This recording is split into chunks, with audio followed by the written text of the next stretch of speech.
오늘 아침 출근길 사람들이 가장 관심 있는 이슈는 무엇일까요? 매일 아침 관심이 높은 키워드를 골라 전해드리는 오늘 핫 키워드 시간입니다. 첫 키워드부터 보겠습니다. 국내에서는 거대 플랫폼 기업들이 자체 결제 시스템만 사용하도록 하는 횡포가 금지될 것으로 보입니다.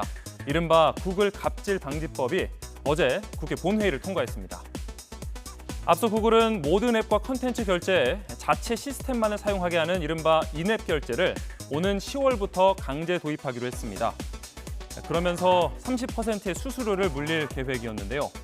이번에 통과된 개정안은 이런 식으로 앱마켓 사업자가 부당하게 특정 결제 방식을 강제하지 못하도록 했습니다. 앱마켓 사업자의 수수료 징수 행태를 규제하는 세계 첫 번째 사례인데요. 미국이나 유럽에서 추진 중인 유사 규제에 참고 사례가 될 것으로 보입니다. 인터넷에선 우리가 어떤 민족이냐, 갑질은 못 참지라거나 이건 잘한 일이다, 세계 최초의 좋은 사례다라며 법안 통과를 대체로 환영하는 분위기였습니다. 어제 국회에서는 또 수술실안 CCTV 설치와 운영을 의무화하는 수술실 CCTV법이 발의 6년 만에 통과됐는데요. 공교롭게도 같은 날 대리 수술 혐의로 병원장 등이 무더기 구속됐습니다. 인천의 한 척추 전문 병원입니다.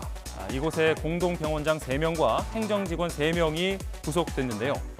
이들은 올해 2월 의사가 아닌 행정직원들을 시켜서 환자의 수술 부위를 절개하고 봉합하는 등 여러 차례 불법 의료 행위를 한 혐의를 받고 있습니다.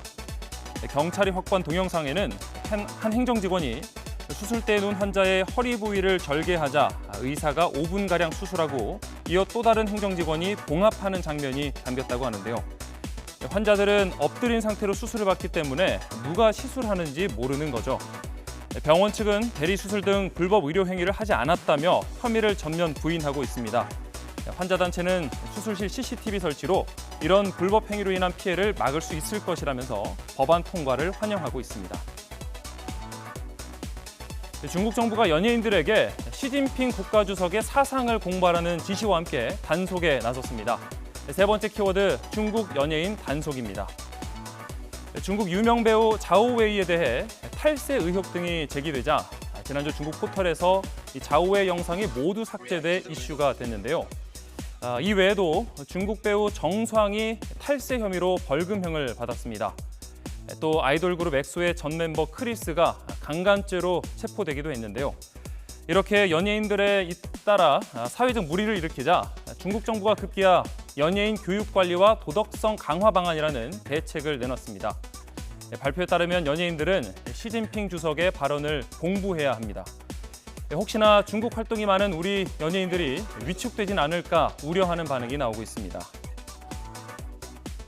네, 마지막 키워드입니다. 남아프리카 공화국 연구진이 코로나19 새 변이를 확인했습니다.